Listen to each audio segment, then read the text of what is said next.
Siapa yang tidak bisa meninggalkan perkataan dusta, perkataan yang berbahaya, wal amalu bihi atau wal amala bihi, ya perbuatan maksiat yang lainnya, falaisa lillahi hajah an yada'a ta'amahu wa syarabah. Allah tidak perlu lagi terhadap lapar dan dahaganya kita. Sehingga khusus ya Dr. Aida Alqon dalam kitabnya ini nanti kita akan bahas puasa lisan. Beliau membahas dalam kitabnya ini puasa lisan, ya ada. Dalam kitabnya ini puasa lisan. Beliau membahas panjang bahaya-bahaya lisan di samping bicara dusta, namimah, mengadu domba, mengadu-ngadu, kemudian juga buat fitnah, termasuk ghibah, ya, berdusta, berbohong, ya. Ini hati-hati. Ghibah itu membicarakan aib orang. Nah, di bulan Ramadan ini jelas tidak boleh, kecuali dikecualikan. Ya. Ada suami istri yang konflik. Ya, terpaksa kepada tuan guru, ustadz, ataupun pihak-pihak terkait, ya, di lingkungan umpamanya pengadilan agama, di KUA, konsultasi sifatnya, beraudien dengan tokoh agama, dengan tuan guru yang paham, atau dengan konsultasi di KUA ataupun di pengadilan. Gimana kata istrinya? Ya, Bapak pimpinan KUA, ini suami saya temperamen orangnya, bahkan sampai memukul, dia juga tidak memberikan nafkah. Kan itu ghibah, menyebut kejelekan suami.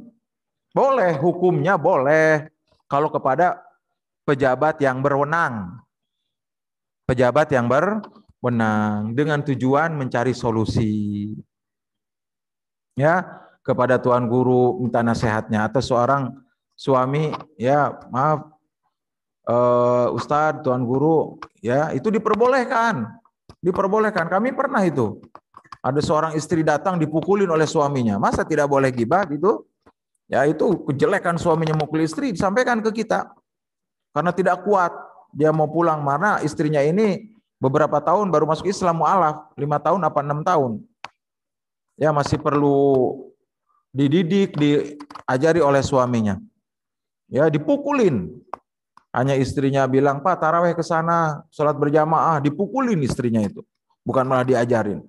Nah itu kan membicarakan kejelekan suami.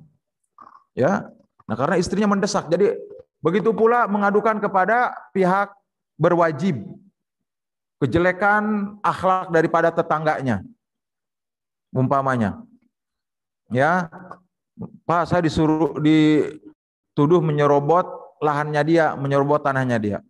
Kita bilang ke Pak RT, persoalan umpamanya saluran air, begitu musim hujan, tumpah ruah ke ruangan kita, ke rumah kita. Itu kan kejelekan, menyebutkan, maaf Pak, mungkin Pak RT bisa memediasi. Jadi boleh hukumnya.